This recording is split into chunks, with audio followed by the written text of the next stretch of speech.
You are now listening to the Serious Growth Podcast with your host, Leo Costa Jr. Welcome to Serious Growth Podcast, where the truth will be told. On today's show, we have Dr. Peter Cichonski, chiropractor. Okay, so do you mind if I just call you Peter? Is that okay?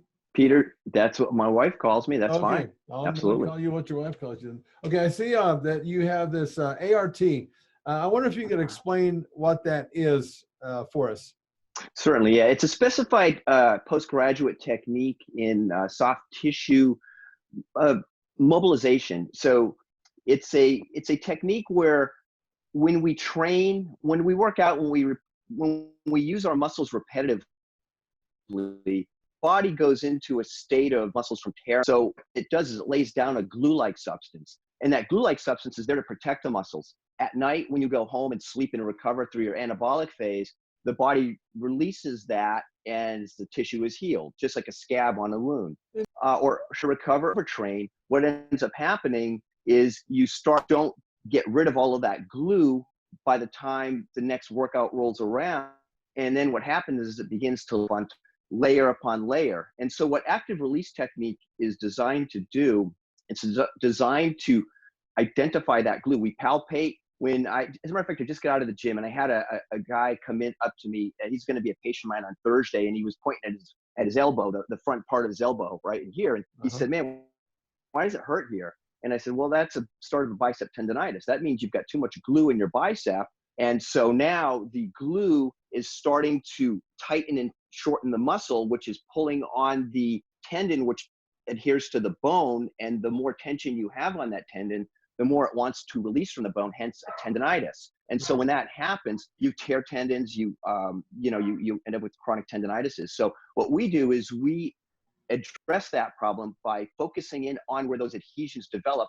As a practitioner, I have been trained to palpate and identify them. So what we'll do is we'll shorten the bicep, like you're going to be in a shortened position. We'll then contact where that glue is. We're not going to compress so much, but we're going to tension it. And then we're going to lengthen the bicep under tension. And as you lengthen the bicep under tension, you're isolating the stress to that specific area where the glue is, and that breaks it down. So it's a way of eradicating it so it doesn't develop and overdevelop. Well, what's the difference between the glue? Because I've never ever heard this in all the years I've been in the sport. What's the difference between that glue and inflammation, or is it one and the same? Well, believe it or not, inflammation will create scar tissue, okay? And scar tissue is the same as glue. So when you train, you break down, you do damage to your tissue. You're in a catabolic phase, right? Right. You get a cortisol release and you get a catabolic phase. So you break that down. So the body will lay down that, quote, scar tissue, but it's really not scar tissue at the time. It's glue. If you let it go long enough, it becomes scar tissue. Oh, okay. And it's harder to eradicate. So any inflammation is going to create this glue formation as the body's protective mechanism because something is wrong, hence causing the inflammation. Got it. Now, let me ask you this. Do you think that length of time in the gym makes a difference? In other words, one of the things I learned way back in the late 80s, early 90s when I was in Bulgaria, their doctors believed, their sports scientists and all that, they just believe that if you train shorter times, more frequently, that your body is it's virtually hard to overtrain the body. They train 5 times a day. They're Olympic athletes. So my question again is, do you think that if we train longer in the gym, it's going to create more glue and more issues than training maybe more frequently, but less time in the gym? Well, it's an individual thing because everybody recovers and repairs at different rates. However, if you train, in order to build muscle, you do have to break tissue down. So in that half hour, you're going to break that down. And hopefully you'll break it down, not maximally, but to a point where it will recover quicker so that you may be able to train more frequently. Yeah. If you train for a couple of hours, you're going to, and there's different layers of fibers. There's different types of fibers.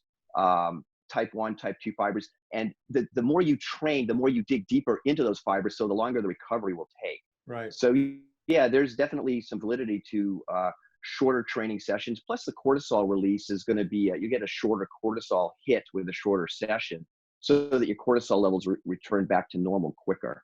So if you're training as a bodybuilder, for example, and you're doing 4 or 5 days a week training, do you need to be manipulated like this all the time, or is it just when you've overtrained and you need then you to come in and do your magic? Yeah, well, personally, I work on myself every day, and you can do some of this stuff when you foam roll, when you stretch. I have a device. It's called a rapid release, and it's basically like a little jackhammer. I've got it over there, but it basically has a very high frequency, about 100 cycles per second, and a certain depth per pulse. So when you use that, that's like breaking down the glue in your muscles on a regular basis. I'll actually do that before I do my technique, because that's, say you want to get rid of a sidewalk, which is a whole bunch of layers of glue in your bicep. A sidewalk, you can't just pick it up and take it away. You have to use a jackhammer to break it down into smaller pieces. And when you do so, you can take the pieces away much easier. So this rapid release technology allows me to break tissue down, because like you're saying, a lot of people won't come to see me until they have a problem, and then it's too late, where they've got so much there that we got to do some major work on getting rid of all of that glue. But if you keep ahead of it, then it's much easier to manage. And me being almost 58, and I've been competing for since 1981 was my first show, and I still feel I'm getting better as I get older, but my main focus is keeping that glue away so that my muscles, my tendons can stay tenderized, kind of like a piece of steak. Yeah. You want to eat a tender piece of steak. You don't want something full of gristle, and muscles become full of gristle, which is kind of a decent analogy for what the glue can be. Yeah. So you're saying that, I was going to ask you that. So what is the glue then turns into scar tissue? Is that what you said in the beginning? Yeah, correct. Yeah. If it's left long enough, think of glue. The reason I like to call it glue, it's really adhesive tissue. It's adhering tissue together. But if you think about glue, once you put it on there, it starts to dry and it's still somewhat malleable. Yeah. But, give it a week and it's going to be hard, and it's going to be a lot harder to eradicate from anything. If you just, yeah. Go ahead. Does that have anything to do with muscle soreness? Not so much. The muscle soreness is, the DOMS, delayed onset muscle soreness, is going to come from the actual breakdown of the tissue. So if you injure yourself and you cut yourself, the pain's going to be from the cut, right? Yeah. It's going to start to scab over, and once it scabs over, it's not so painful anymore. So that's not going to really cause any of the pain that you're getting. Okay. And then I see here that so performance chiropractic has to do with the ART that you do. Is there anything else that ties into your what you mean there by performance chiropractic? Well, yeah, I'm a chiropractor, licensed chiropractor, but that's only about 10% of what I do. I consider myself more of a health optimization practitioner. Mm-hmm. I'm more focused on biomechanics first and foremost. From the as far as our facade goes, our body is a billboard, what we see on the outside, and all of the moving parts have to work properly for that billboard to stay upright and in good shape. And so that's what I do in my office. I've been doing it for almost 30 years now. Mm-hmm. And but I also am, being a health optimization practitioner, I'm totally focused as well on mitochondrial efficiency. Your mitochondria is the power plant of your cell. Some cells, everybody thinks we have one mitochondria per cell, but it's not true. We can have up to 4,000 mitochondria per cell, and muscles have about 1,500. And if you don't maximize your mitochondria's efficiency to make energy for that cell that is a muscle cell or a brain cell or a heart cell, it's not going to function properly. So I try to maximize mitochondrial efficiency by using circadian biology, which is cycles of day and night, and something really deep. I have a mentor. He's a neurosurgeon, Dr. Jack Cruz, and I pay him to educate me in some of these areas. We do a lot of quantum biology, which is next level science, which is at the atomic level. So, as a rule of thumb, the average person will lose about 10% of the efficiency of your mitochondria, which I like to call a Ferrari engine. It's a 12-cylinder Ferrari engine. And when it's running on all 12 cylinders, you get plenty of energy from that. But with each decade of life that passes, we lose on average about 10% efficiency in that Ferrari engine, which is a mitochondria. That's why not many people live to be 100, because no energy, no life. Yeah. And so I'm a self-proclaimed mitochondriac, because Okay. I'm obsessed with mitochondrial efficiency. I like that, because we're talking about stuff that I've talked to a lot of people and been in the industry for a long time, but you're talking about some really cool stuff. So for the person that's the average listener, for example, that doesn't really know what mitochondria is, I think you're breaking it down and you're calling it a Ferrari, but what exactly does mitochondria do in layman terms? Sure. So the mitochondria, think of your cell, every cell. So we have 70 to 100 trillion cells in our body. Okay. Every single cell has a purpose. It has a special purpose depending on what colony it's part of. So it may be a muscle cell or a heart cell. So every one of those cells, think of that cell now as its own individual city.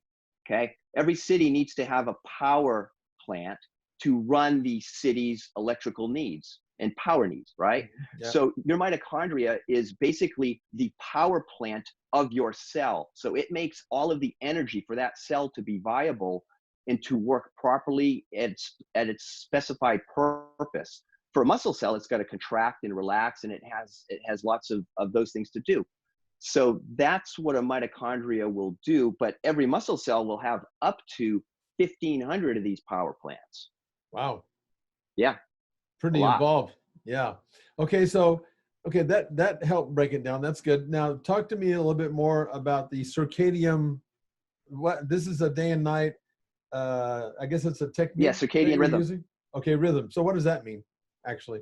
As humans, we live on a 12-hour clock, right? Right. From, let's say, midnight one night to midnight the next night, right? That's your circadian rhythm. Right. It's cycles of light and dark. And so basically, in a nutshell, your circadian rhythm is what keeps your body functional and healthy and puts you through all the different phases it has to go through. So basically, let's say around 4 to 6 a.m., cortisol is naturally released from your adrenal gland to arouse you and wake you. Okay, that's the start of your day. Mm-hmm. Your day then consists of, well, whether you work out or you work, whatever you do, you need resources to get yourself through that day, right? So what cortisol's main focus and job is, that's why it's what we call a circadian hormone. Cortisol rises and sets sun, okay? It's high in the morning because it's what, it goes into your blood, goes to the liver and tells the liver, hey, break down this glycogen, we need glucose for energy, our day's going. Mm-hmm. So your liver will break down glucose, put it in your blood, and it will get you through your entire day. When you're working out, what happens to cortisol? It spikes, right? Mm-hmm. Cortisol is that catabolic hormone that breaks everything down in your body and gives you the resources you need to make it through your day. At night, cortisol needs to be extremely low because you're trying to get ready now for your anabolic phase, your rest, repair, and recover, your sleep phase. Yeah. That's the second part of your circadian biology and rhythm. And so here's the challenge. If your cortisol does not go down and it's still high, then your anabolic phase cannot begin. Your anabolic phase begins around 10 p.m.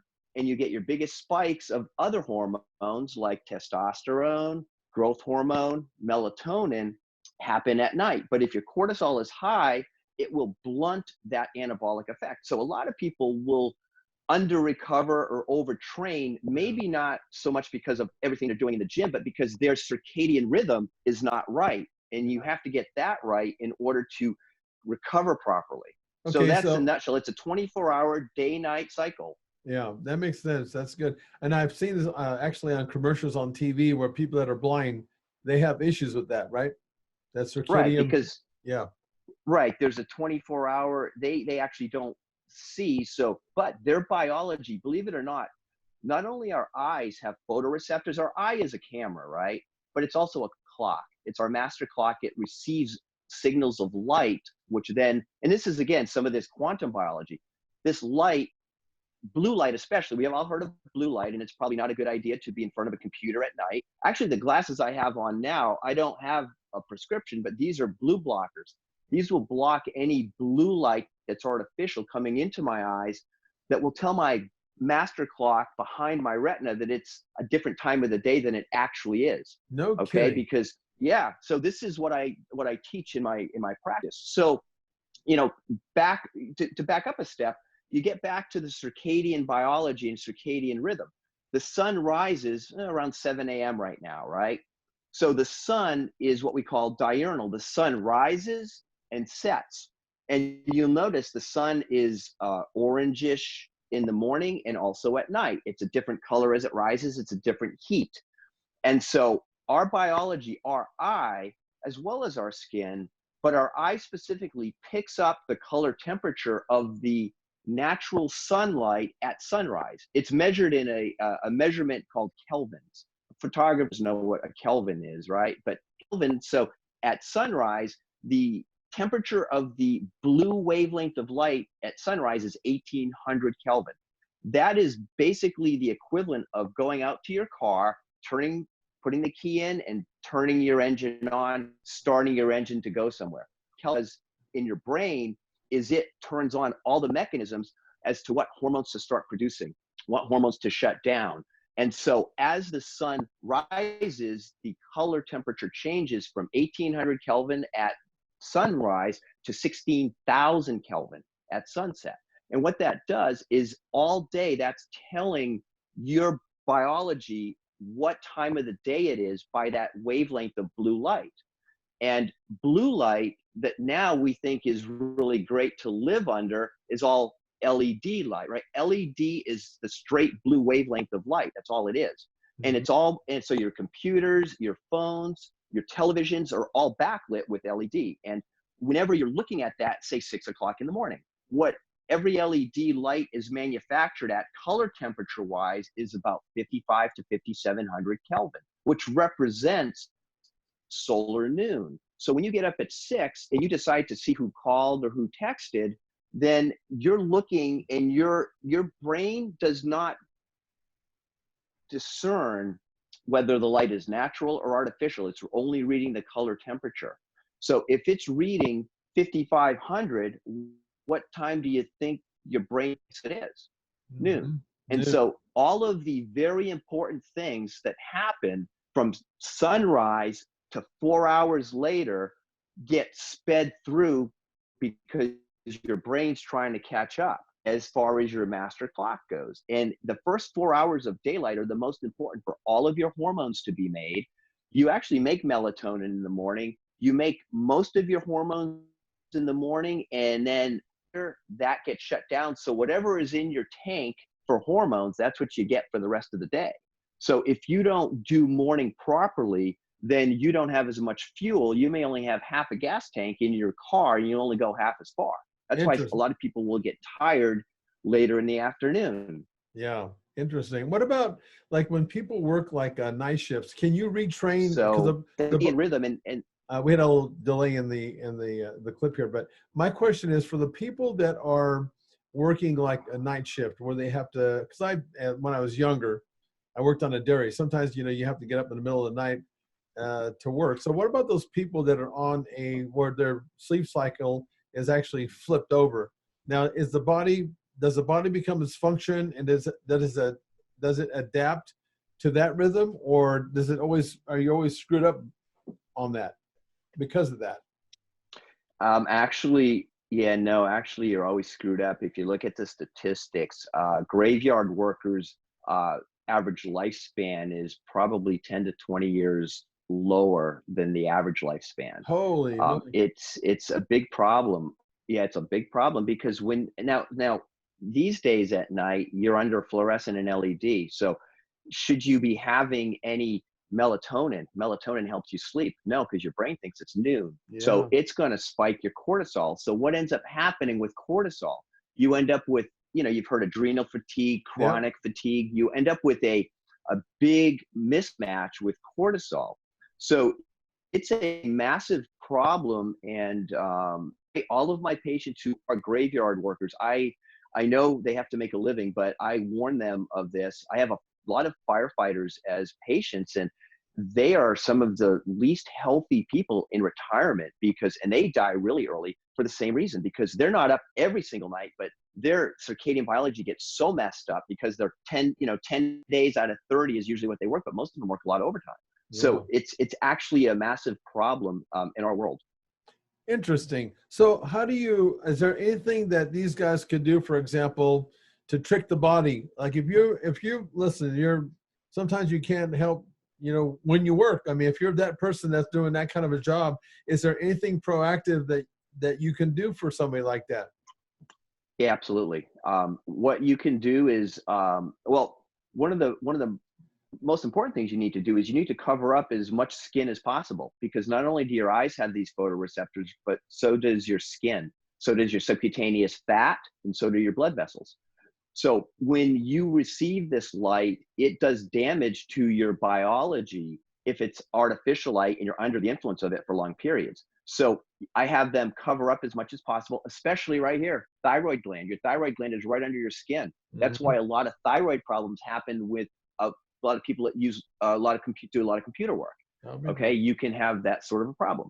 Also, what I try to tell them to do is when they get home, I try to, if they're off at 6, I try to have them see sunrise. I try to have them stay up for the first 4 hours and then go to bed. That way they can at least tell their biology what time it truly is, and they can at least go through hormone making and then go to bed sometime around maybe 11 and sleep later. Okay. Yeah. Or go to do those sorts of things early. Wear these blue blocking glasses. The only problem with these is they block a lot of the blue light out. And when you block blue light out, it makes you sleepy because when the sun is set, your circadian rhythm says, okay, it's time for your recovery period. So it puts melatonin in your blood. Yeah. And so if they are trying to block all blue light at night, especially if they're a first responder, they're going to have big problems because they're going to not be as alert as they need to be. Yeah. How does this all affect or impact? Well, before I ask this question, I'm going to ask you now tell me about, quantum, the quantum physics and how it also ties into this, because I want to learn about this. Okay. Quantum physics and we take quantum physics and we use quantum biology. So quantum biology is biology at the atomic level, as opposed to talking about molecules, right? We're talking about atoms. We're talking about protons, electrons, and neutrons. So we're talking much deeper than the molecular level, because the molecules have all of those components, but that's at a much bigger level. Our branch or our Western medicine today is on a level of science that's kind of antiquated, and it does not dive deep enough. That's why they don't have a lot of answers to a lot of the chronic problems that we face: cancer, heart disease, diabetes. But at the quantum atomic level, we have all the answers for most of these problems. I mean, that's why I work with a lot of cancer patients. I work with a lot of patients at that level, at a much deeper level, and it's extremely deep, but it's how our biology really runs. And maybe 30 years from now, we'll find that inside of an atom, inside of a proton or electron, well, which we do know there are smaller components of those, but as of right now, that's the smallest that we can identify, see, and show how it runs our biology, as opposed to just at the molecular level. Okay. So that's why, everybody thinks food is the most important thing for your body. And food, this is the way I put it: food is the fuel that fuels your Ferrari engine. Okay, so why is food not the most important thing to our body? Well, food is the fuel that we put in our body. Think of your car. Food to your car would be gasoline, right? It would run your engine. Yeah. Okay. Food to our body is for our mitochondria to run our Ferrari engines that are our mitochondria, okay? So basically, the only reason we eat food, drink water, and breathe air is because they all have hydrogen, oxygen, nitrogen, and carbon molecules, okay, or atoms. And those atoms are basically what we would use. Those are actually molecules, but what we do is we harvest the hydrogen from food and water, right? Water is H2O, 2 hydrogens, 1 oxygen. Food is a carbon, a hydrogen, and an oxygen. That's what a carbohydrate is. But other, protein has nitrogen. But to make it simple, our Ferrari engines, our mitochondria only use hydrogen. We're hydrogen-powered beings. So our Ferrari engines take the hydrogen from our food and from our water and run it through the power plant to produce ATP, which is cellular energy, also produces water, and also produces carbon dioxide, okay? But here's the thing. We're using that food as a fuel source to run our Ferrari engine. But what if your Ferrari engine is only running on 4 cylinders or 6 cylinders? How efficient is the food going to be? You could eat the cleanest diet in the world and the best food, but if you're on 4 cylinders, you're probably now a Pinto, okay? Right. And so what is it that fine tunes your engine? It's light. Is what gives, your master computer is your brain, right? Your brain is your master computer. The computer sitting behind me is only as good as the information I put into it. It can give me anything I want, but I've got to input information. Right. Our brain is the same way, but what programs our brain? Wavelengths of light through our eye and our skin. So our brain will tell our body what to do. And if we don't get the right light sources, our mitochondria, our Ferrari engines are not going to be running on 12 cylinders. They're only going to be running on 4, 6, or 8 cylinders. And so if you don't get the light story right, you will never have full use of your mitochondria, because no matter what food you put into it, it's only the fuel source. And that is the reason I only train outdoors. I train in shirts only, no shirt, and every morning and first 4 hours of sunrise. And so that's why I'm out there training and absorbing natural light. The sun has, people don't understand this. The sun has 7 wavelengths of light, the colors of the rainbow, right? We talked about blue. Blue puts your circadian biology on the right time. Red, sunlight has 42% of sunlight is infrared light. You've heard of infrared saunas and infrared light for healing, right? Yeah. Well, it's free when you're outdoors. The sun has 42% of it is infrared. What that does, believe it or not, infrared light penetrates up to 30 centimeters, which is 12 inches into your body.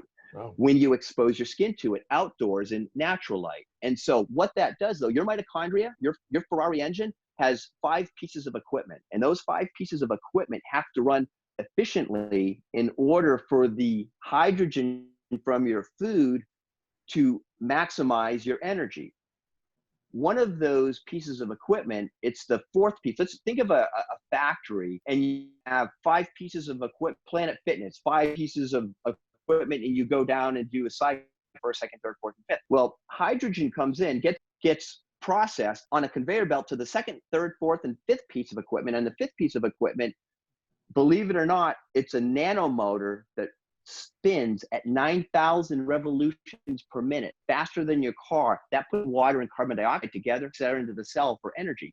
But the 4th piece of equipment has a signaling. It's a special piece of equipment. It absorbs red and infrared light. So when you expose yourself to infrared light, it maximizes the efficiency of the 5th piece of equipment to put it all together and maximally give you the energy that your body needs. So light fine tunes your Ferrari engine. Food is the fuel you put through it. Interesting. What about then, because it sounds like it starts right there, which makes sense to me. So how then, how important is sleep? Sleep is vital, because sleep is your recovery phase, right? You only recover when you are in a deep enough sleep. So we have brain waves, and your brain waves have to be slow enough to shut everything down. And you have to go through a process of repair and recovery. So what that process is called is autophagy. Okay, you've heard of when you use your cells all day, right? You need to renew and refresh your cells. Right. That's general housekeeping. That happens when you sleep. And only when you're asleep can you go through this repair phase called autophagy and apoptosis. And mitophagy, which is tearing down the old cells, putting new cells in, new mitochondria in, putting all of the pieces, renewing everything. For instance, your gut, how many people have stomach problems? A lot of people, right? They have digestive issues. Yeah. And here's a big reason why. Because your gut, the cell lining of your gut, or your gut lining is only one cell layer thick, okay? Those are called endothelial cells. And they are designed to turn over and renew every 48 hours, okay? So if you are eating a diet that's not great, if you're trashing your gut, then you're trashing those cells. It's like a war zone down there, okay? But every 48 hours, you get new cells.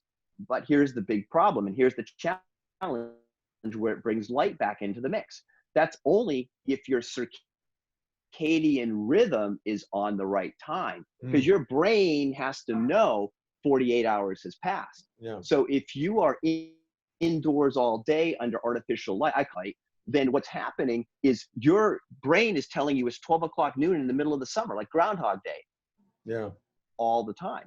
So 48-hour rain and what it is supposed to do doesn't happen in 48 hours. It may take a lot longer. So people will have a lot of gut problems if they circadian rhythm that's proper. You need to repair those muscle cells that you damaged, and you need to put new cells in. You need to build stronger reinforcements for your next workout. If you don't sleep and go through this autophagy happens at every cell, okay? And you have to go through this whole process. And if you don't, you will then be under-recovered for your next training session, hence overtraining, laying more glue down. The more glue you lay down, the quicker you're gonna get at tendonitis, bursitis, muscle tears. You're gonna mess all of your meniscus up, your labrum up. You're gonna miss all of the billboard is not gonna be so stable and steady. Yeah, that state that you're talking about, recovery state, is also known as parasympathetic, correct? Right. So you have a sympathetic and a parasympathetic nervous system. Right. And so sympathetic is cortisol, fight or flight, train hard. Right. Parasympathetic, rest, relax, and recover. Exactly. Yeah. And you have to be parasympathetic in order to recover. Correct. And that's what, yeah. Absolutely. Too many people are constantly, it's like overtraining the body constantly and not giving them what you're saying. It all ties into the way people live their lives as well as what you do inside the gym. It kind of it all ties in like that. It's very interesting. Do you think it makes any difference as far as what time? I know you're talking about light now, but what about training different times of the day? Yes, because sometimes that question is asked: is it better to do training in the morning or in the evening or both? Have you ever had that question asked? I have. Yeah, sure, I have too. So basically, that's going to cause what you have to think about when it comes to training is you have to think about cortisol.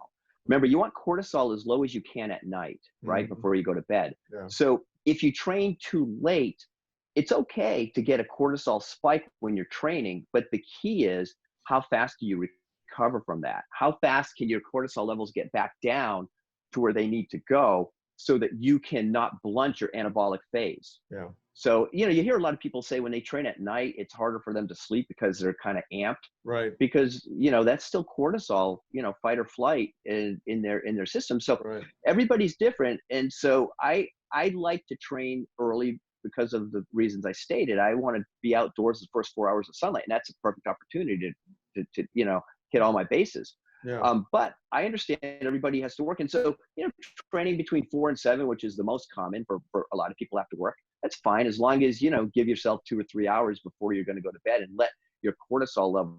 I do a test in my office, cortisol rhythm panel, and it's a saliva test where you test your cortisol 4 to 5 times during the day, right when you get up, about a half hour after to find out how your cortisol is really spiking with you up, noontime, maybe about 6 p.m. and right before you go to bed.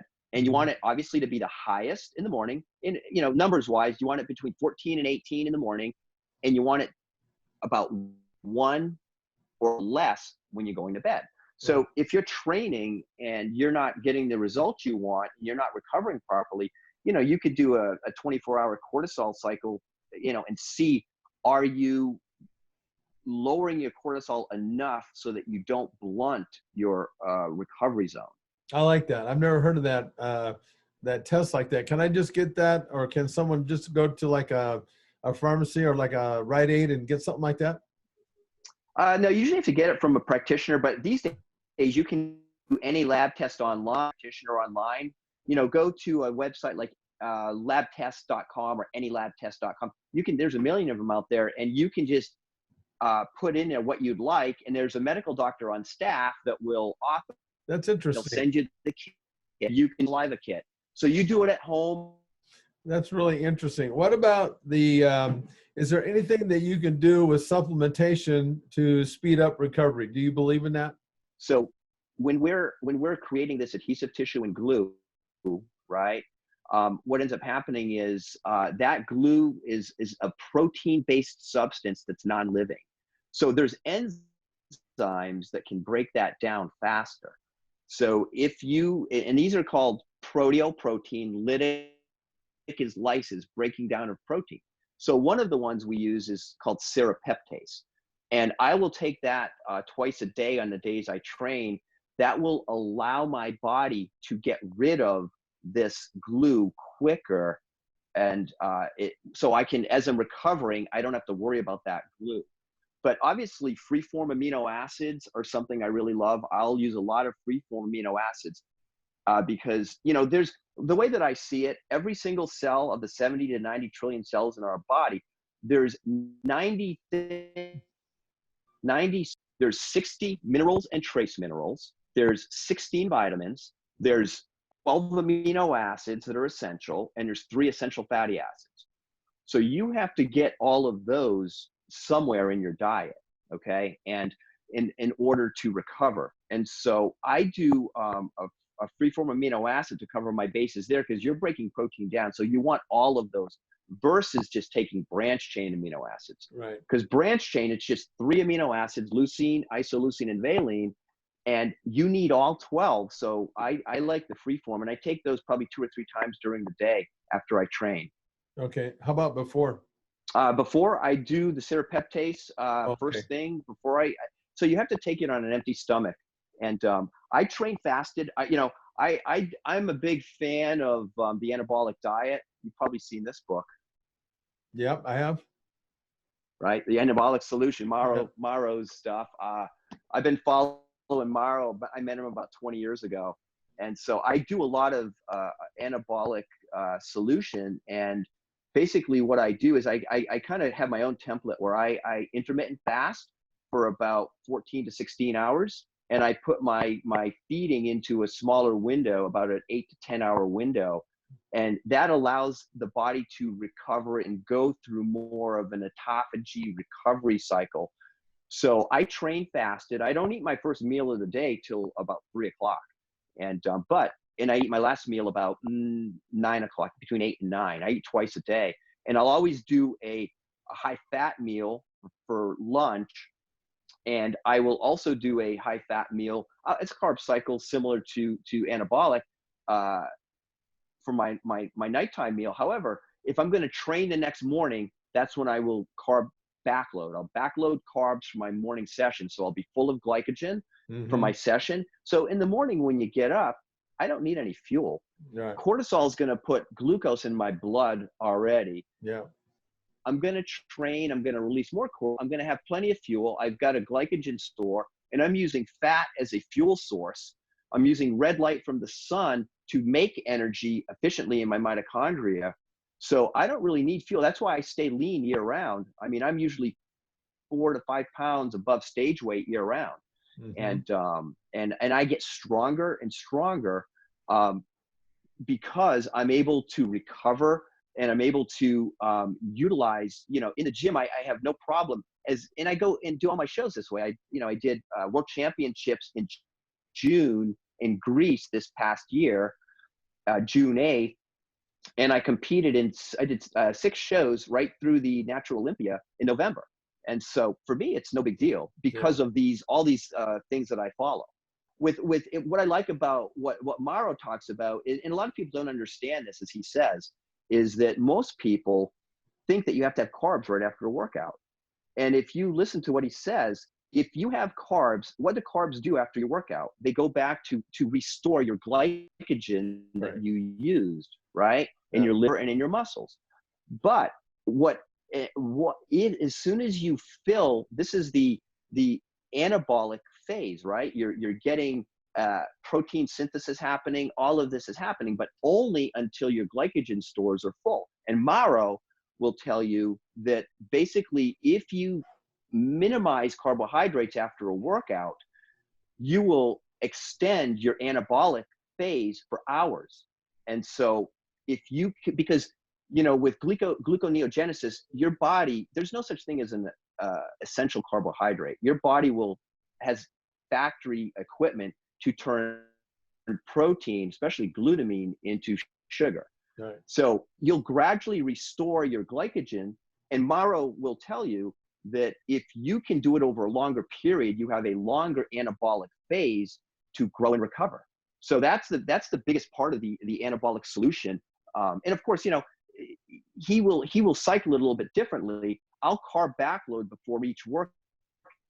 I work out 4 days a week, and I'll carb backload before the night before each workout. So I do 4 carb meals a week at night, and then the rest are pretty much high fat, moderate protein. I don't know if you know this, but I wrote the book with Dr. Di Pasquale, The Anabolic Diet. Did you know that?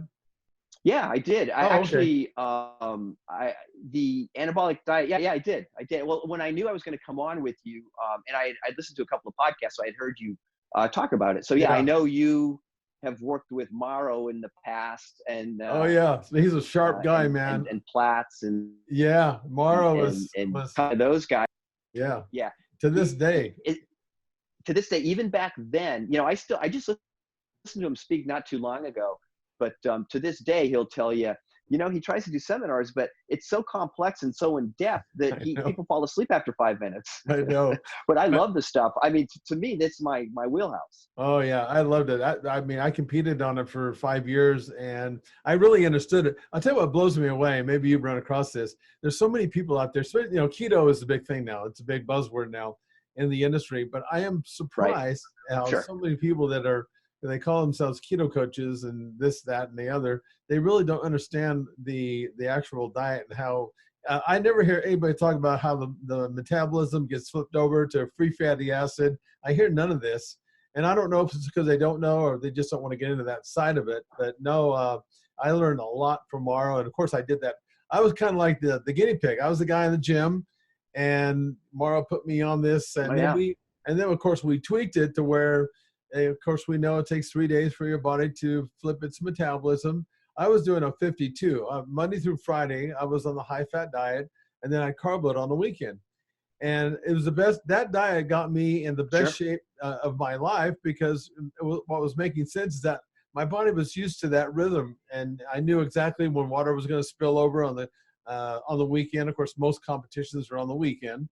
But between Mauro and working with Platts, I mean, that was a winner for me. I learned a lot about diet through Mauro. I really did. But yeah, he's the guy knows his stuff. Yeah, he definitely knows his stuff. And my mentor neurosurgeon is on the same platform, but from quantum biology. So between the two of those guys, they keep me hopping. Oh, I bet. And but so it's great stuff. It's how I kind of am able to, like Mauro would say, when he was bodybuilding, powerlifting, he was big, but conditioned, right? He was always lean and strong.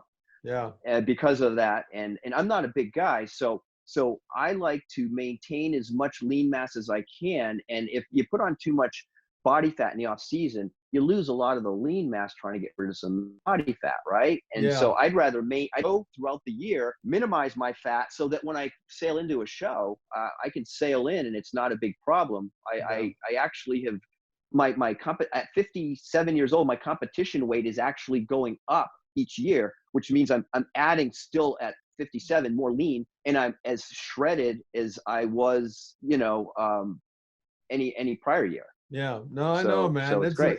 It's amazing. Well, and it's amazing what you can do when you understand the nutrition on this level. I mean, Mara really, learning that side of it really taught me how to use, the macros and how to compartmentalize things in a certain way to get an effect, even to the point where, I went in and had some work done, some blood work done at the age of 56 or 57. I don't know if you know this, but I had 3 strokes about 8 years ago.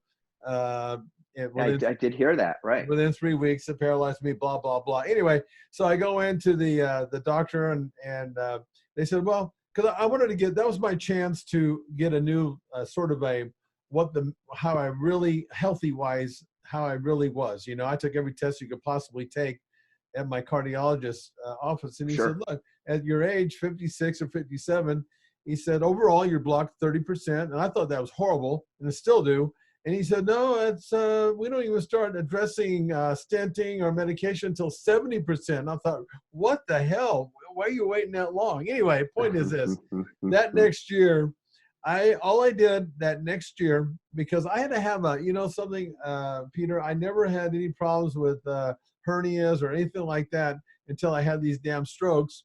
That was when I got my hernias. It was so hard to rehab my body, but so that's the reason why they were going to do the surgery on me, but I had to get this cardiac clearance test, they called that. So that gave me a chance to see how I really was. But I tell you what I did, and I learned a lot about nutrition, is that next year, when he told me I was 30% blocked, that next year what I did is I included intermittent fasting, so I can totally relate to what you're saying. I intermittent fast every day. I love it. Sure, right, it's great. Yeah, so I did that, and I compartmentalized my macros in a certain way. I went back a year later.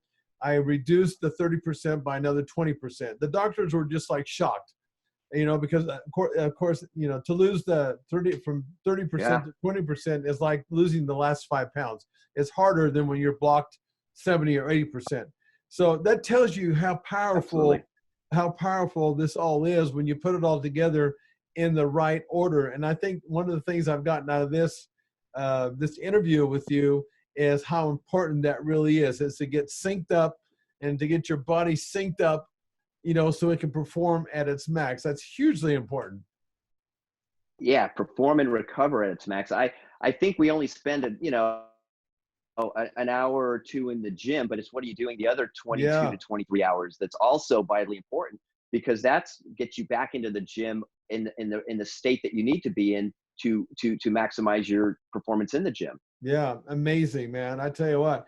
So obviously here looking at your body, you've won a lot of competitions, and that kudos to you, man. I mean, you look like you're in great shape at your age. I'm 60. I'm going to be 65. You look fantastic. So what's in store for you now in the next few years? Are you going to keep doing what you're doing? What's on board for you now? Well, so it's funny you ask, because this past year I was fortunate enough to be inducted into the INBA PNBA Hall of Fame. And Denny Kakos, he messaged me and gave me the news, and I said, that doesn't mean I have to retire, does it? And he said, no. You've been competing for almost 40 years. He goes, it's time. He says, no, keep going down the road you're going. And so, I'm 57, but I still feel like I'm 27, and I'm so motivated. I'm so passionate about what I do in my office. I've been practicing for 30 years. I'm a recovering CPA. So I used to be an accountant prior to this. And so I just love doing what I'm doing. I just love doing what I do. And so I'm going to continue this year. I will be competing again. The plan is to compete in 4 or 5 shows, and culminating with the Natural Olympia. And it will make competing, this will be my 5th decade competing in 2020. And, being the head lab rat in my office, I take the deep science, I understand it, I put it to practical use in my own body, and then I relay that information to my patients to make everybody healthier. it's not about how long you live, but it's about how long can you live healthy. Yeah. And, you can live 90 years, but it's all about health span. And, the average American spends between 20 and 30 years, their last 20 to 30 years, with significant disabilities and debilitations. And with a health span, the idea is to be, 90 years old and die in your sleep. Just the equipment just stops working. Right. The equipment still works, and it isn't broken down over entire life periods. So I focus on health span. That's why, like I said, I'm a self-proclaimed mitochondriac. I pay attention to mitochondrial function to work the insides, and biomechanical efficiency to work the outside. So combined, they all work together. And patients often ask me, when I'm going to retire, and that I better not do it anytime soon. And I honestly don't have any plans on doing it. So I'm just enjoying the journey, and I'm continuing down the road to better.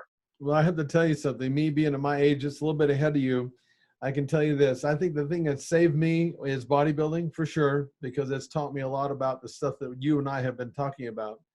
And I'm right there with you, man. And what I feel from you, it's pretty obvious. And I think it's pretty obvious among us that have this, that you have passion and you're enthusiastic, and that's hugely important, and it attracts a lot of people. And what I like about what you said was learning this stuff from firsthand experience. And as you know, Albert Einstein once said, true knowledge is through firsthand experience. It's hard to beat that. And my dad used to tell me that too, Peter. And of course, I thought he was full of it, like probably my kids think I am.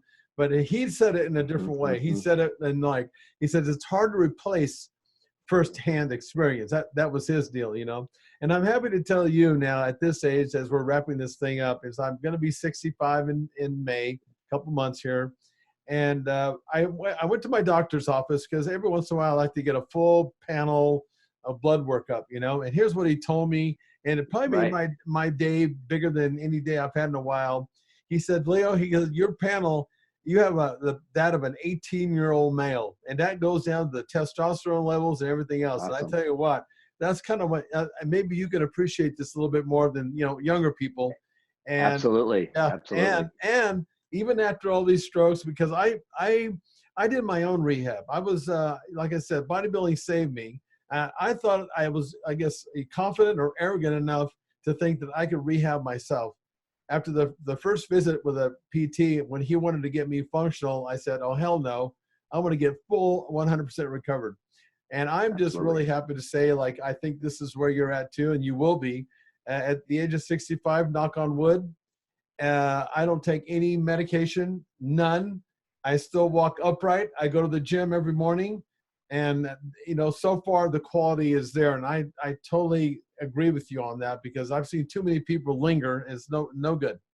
Right. And I 100% agree. As a matter of fact, not only do I not take a medication, in my entire life of 57 years, I've never had one single prescription of anything. I've never even taken an antibiotic. Wow. And so I agree. And I also agree, people say knowledge is power, but it's really not. It's applied knowledge. Yes. It's powerful. That's right. That's kind of like saying practice makes perfect. No, it doesn't. Perfect practice makes perfect. Kind of the similar analyzation there. Anyway, listen, this has been I've done a lot of these, and I have to tell you, you brought something really, I think, interesting and fascinating to this interview. And I think a lot of people should see this. Because I've learned a lot from you today, and I really do appreciate that. You're legit, the real deal out there, and it's I'm always searching for people like appreciate yourself. that. Yeah. So anyway, again, thank you for coming on. Is there anything? I appreciate. Yeah. Is there anything you'd like to promote? On your website or anything like that? Well, yes. So I write for Iron Man magazine as well, and I just wrote in the most recent issue right here, Iron Woman magazine, and they made it Iron Woman the first time in 83 years. And I wrote an article called "Get Grounded," and we didn't talk anything about grounding and earthing today, but get grounded for good vibes. It has to do with brain waves and brain frequencies. And what I'd like to in this article, I actually give people away. So I want to promote Ironman magazine. Get out, get your copy, because it's a great magazine. They're now dedicated to covering only naturally drug tested athletes. Yeah. Right. Owned by Denny Kakos. And so what I'd like people to get out and see that, but there's a supplement you can do to my article, and it has to do with earthing and grounding. Again, we maybe should have covered some of this, but we didn't. But there's a, get the article, check it out, or go on this website. It's called ultimatelongevity.com/Ironman. Okay. It'll give you good information. Also, follow me on Instagram at dr.peter, Cichonski. I do a lot of teaching on Instagram. I put a lot of pictures, bodybuilding pictures, but then I will teach from there. And some people just want to see pictures. That's fine. And other people want to learn some things. And then my Doctor Facebook page, I post a lot of research and articles on a lot of the things that we talked about. And that's basically, if you put my name in on Facebook, dr. Again, P and then CART. You'll probably pop up halfway through there. But those are the things. I don't have anything I'm selling or anything like that. I just want to sell education, and I want to try to educate as many people that want to listen and understand some of this stuff, and take them down a different rabbit hole and take them down as far down the hole as they want to go. And I like to say that a lot of people will, the first time they hear some of the stuff we talked about, will be very skeptical. And I encourage skepticism. Sure. Because, I say, you've got to be skeptical about everything, because otherwise you're going to be taken for a ride. You don't want to be one of those guys. But if you don't follow up skepticism with investigation, what does that make you? Makes you ignorant. And nobody wants to be called ignorant. That's right. And so follow it up, be skeptical, go down the road. It will take you down your own path, and you'll get on a journey that you will be shocked and amazed at if you really understand some of this stuff. Yep. So, so I'm just trying to get the word out to everybody that this is how I live my life. This is how I train. I'm the lab rat here. But I've learned all this stuff through all of these practitioners, and that know a lot more than I do. Beautiful. You can always learn, but you have to be willing and open to learn too. So that's what you're saying. Anyway, listen, I think one of these days what we should do is have another podcast. And what might be kind of fun is maybe bring on, because I'm thinking about doing this, is bring on somebody else to be on the podcast with us and make a kind of a round table. If we have the right chemistry, I think it might be something. I mean, this one was, but I'd like to have you on again. Do it. Yeah. Just give me, I usually need a few weeks notice, because I should be working right now on patients, but when you gave me the dates, I was able to schedule it. So yeah. I would love to come back on and give you any information and have a little discussion. We can talk about earthing and grounding, some things that are vitally important to Yeah, I'd like to talk about that. I'm going to look it up. So anyway, Peter, you have a great day. And again, thanks for coming on. My pleasure, Leo. It was great talking with you. See ya. Talk to you soon. Okay. Bye-bye. Bye-bye. All right. See ya. Okay. Bye-bye. Thanks for listening to the Serious Growth Podcast. For more episodes like the one you just listened to, subscribe to us on your mobile podcast app and leave us a review. If you'd like to reach out, you can find us online at seriousgrowth.com. Until next time, train smart and train hard.